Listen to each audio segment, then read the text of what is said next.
Good morning. I look I look insane. It is a random Thursday and I really wanted to talk about my experience not getting a smartphone until I turned 18. I'm also going to get ready at the same time. Average day, nothing special except that it's supposed to be really warm today and like the first warm day we've had in literally a bajillion years. So, lots of sunscreen. Hi, I'm Rosie. I'm currently taking a gap year. I'm from Oregon and whoa, this feels like an icebreaker.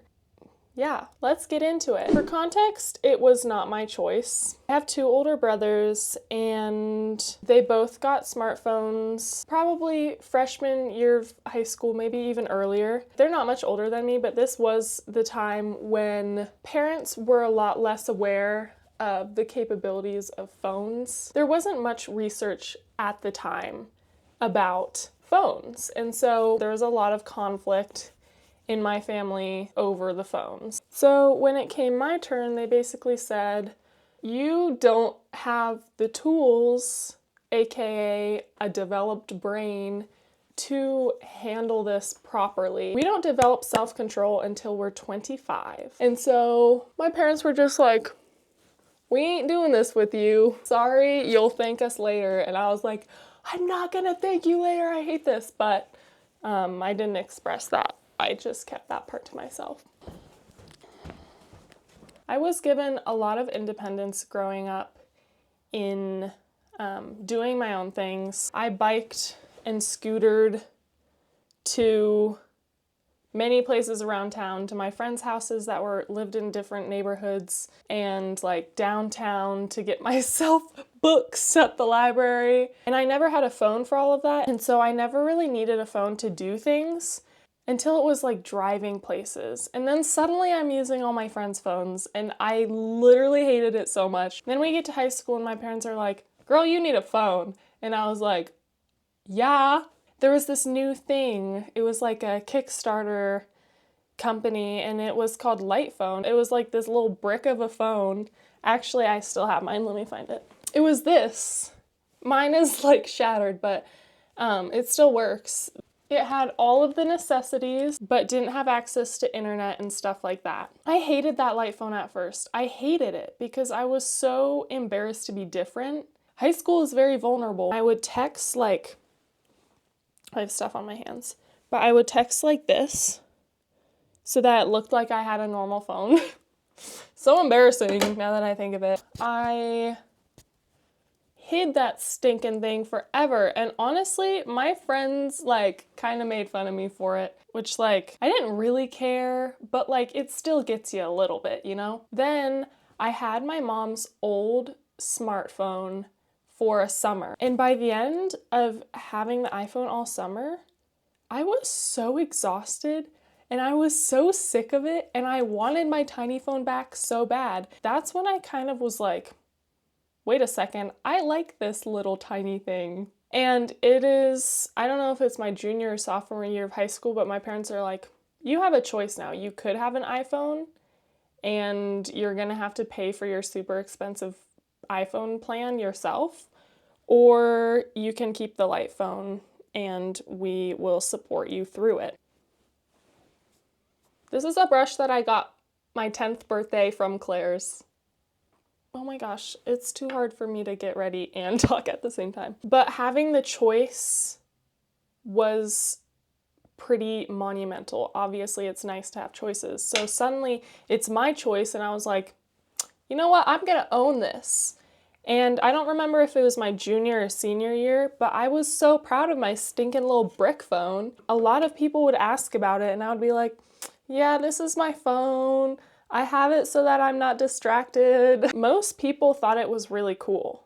Anyways, then I hit my gap year, which I started last August, September. I turned 18 and I'm like, I cannot travel alone internationally without an iPhone.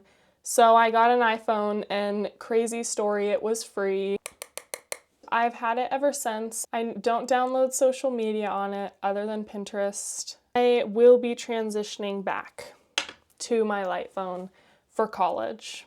So let's talk about the pros and cons of having a brick for a phone. I'm gonna start with the pros. It helped me with my individuality. Honestly, like, it made me have something that other people didn't, but not in like a, I don't know how to explain it. Do you understand what I'm trying to say though? It became a unique part of my character that I was proud of. Tap, tap, tap. Another thing was social media was less accessible. I am just like so easily addicted to social media. Like, I literally love it so much. And so having it less accessible, not on an iPhone that I carry around all the time, was so good. And I had it on my iPad. I could go home, sit in my room, be on social media, blah, blah, blah, but it just wasn't easily accessible, is what I'm trying to say. And because it was less accessible, I had more time to live life. And then with all that is a slower, more intentional pace of life. My friends hated having a hard time getting in contact with me because I just didn't really like respond to texts very often, but that's not really this kind of issue. Now, these are all the good things, but there were cons, let me tell you. First of all, the cost. I'm just gonna be so transparent. It's expensive for a non-functioning phone. You are paying for what it does not have. So you're paying for the removal of distractions from your life. You choose. Oh, look, it turned on. Oh my gosh, this is crazy. Whoa, this dates back to like, oh my gosh, this dates back. That's crazy. Anyways, pretty litty. This is the keyboard. It's pretty small. Oh, it feels so good. Yeah, it's kind of hard to text, but that's one of the cons. Takes longer to text. It's also very easy to lose, and it's so easy to break. This is my second one. This one I broke because I took the case off, and I used to do this for fun or just like throw it. With the case, it was safe. And then I took the case off, forgot, threw it, cracked. Yeah. Now while we take out my hair, I'm gonna talk about the lessons that I learned from my whole smartphone-less experience. Decided to try this hair thing out.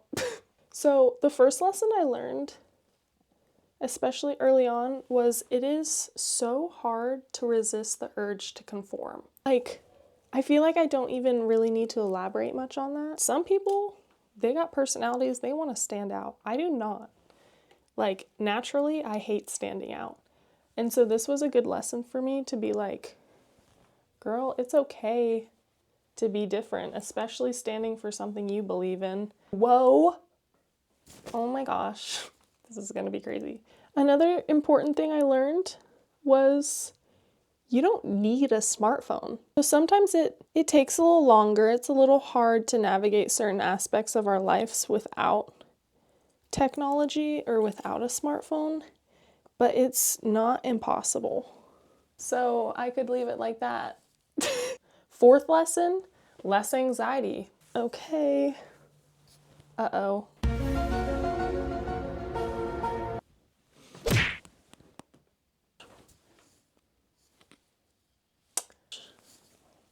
Woo-wee, that's kind of beautiful. Okay, we'll figure out this top part. My fifth lesson is not having a smartphone inspired me to take up so many hobbies. How do we fix this?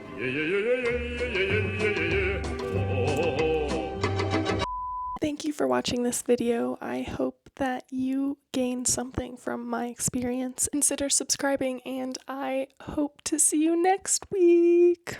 Bye.